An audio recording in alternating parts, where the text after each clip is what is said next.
Gravitational harmonics failing to resolve. Warp bubble stability degrading. Increase output to maximum. Increasing warp output to maximum. It's happening again.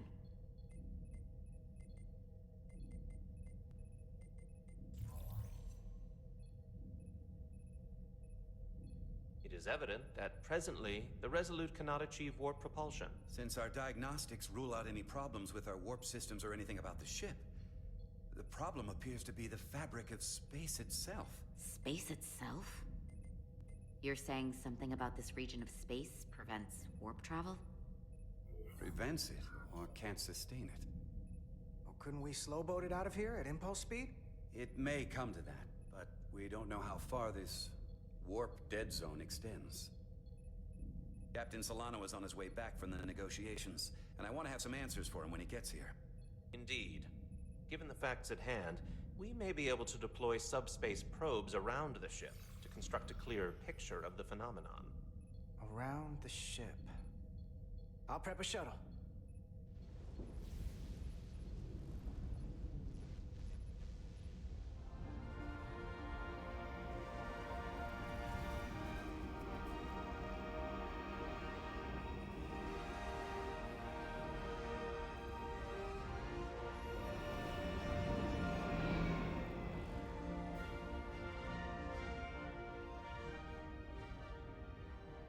I'm setting up a waypoint at a distance roughly corresponding to the edge of our warp field. When we get there, I'll deploy the first probe.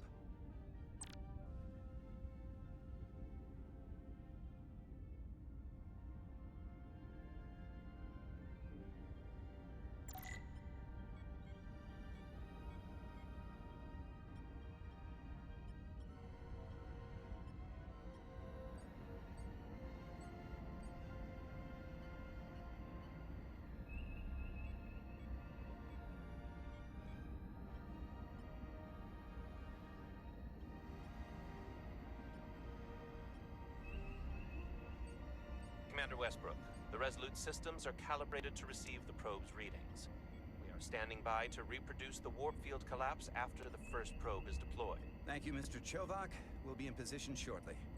And, Mr. Diaz, do take care in piloting the shuttlecraft. Now is not the time to indulge in the human penchant for joyriding. Chovak probably isn't such a fun guy to work for, huh? I always seem to find a way to push his buttons. Yeah, I think he'd blast me out of the airlock if he thought it would help increase engine efficiency by 0.1%. Well, don't worry about it. Chovak's opinion isn't the only one that matters. Last time I checked, I was still Chief Science Officer, and you made a hell of an impression on Ambassador Spock. I'm the one who should be worried with this new first officer on board.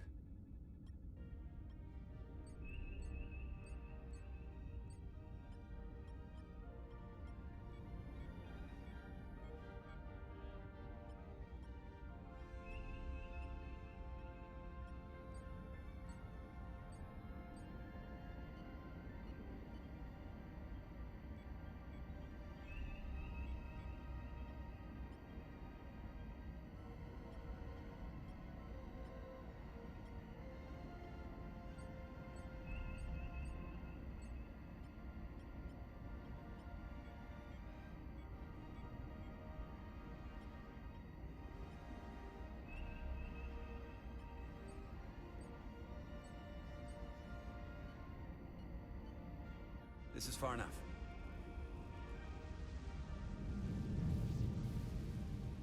Transporting the first probe into position.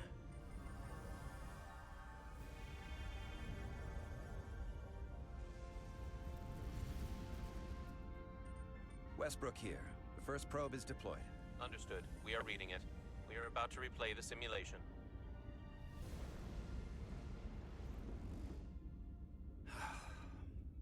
Problem? I just can't get a handle on her. Commander Rydek. On the one hand, she went with my idea to use a deflector pulse against the storm surge. On the other, she wouldn't listen to me when I was trying to get you through the hull walk alive. I'm not saying there's anything wrong with the new XO. I'm sure she's a fine officer, even if we don't see eye to eye. But She didn't go through what the rest of us did. You know that. And it's hard to figure out why she'd be the one Solano chose instead of, well, one of us. I've heard some good things. You should at least give her a chance. I'll take that under advisement. Test is running. Warp field collapse in 3, 2, 1, mark.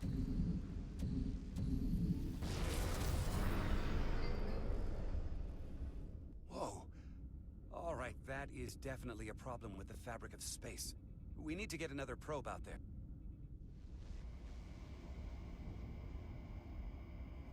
With 2 points of data, the Resolute and the probe, we've managed to get an interference pattern. I'm setting a waypoint to a particularly strong area of interference. We'll deploy the second probe there.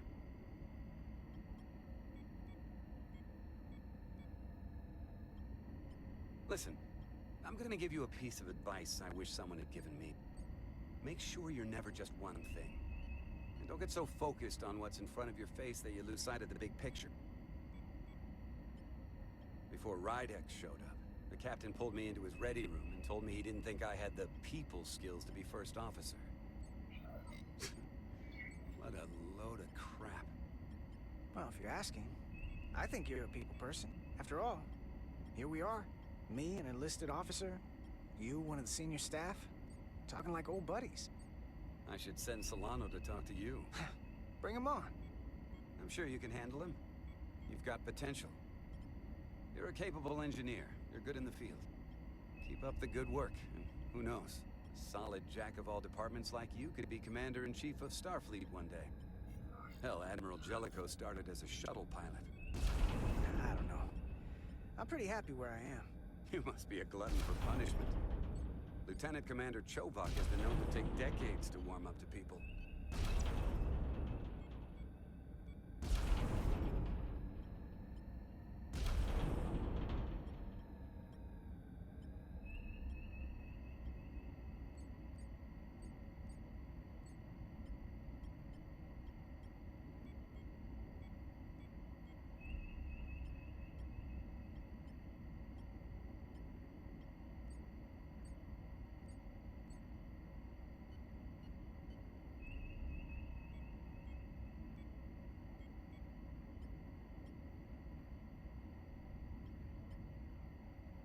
Here.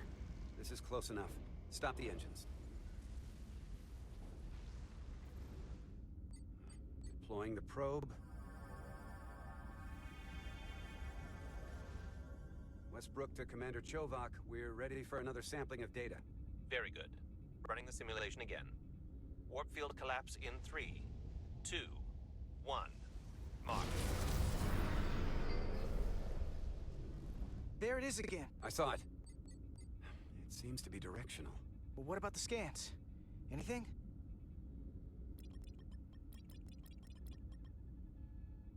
Here's the readings in relation to our local space. We've got the Resolute, Otari Prime, and the probes. All this interference is overloading the sensor buffers. We're gonna have to triangulate the sensors manually.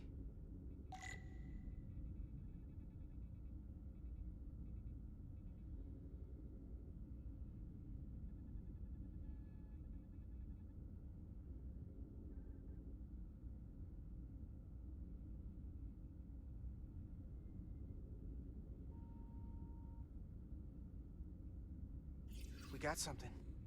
These markers indicate peaks in the gravimetric interference pattern. Let's see if I can find some more.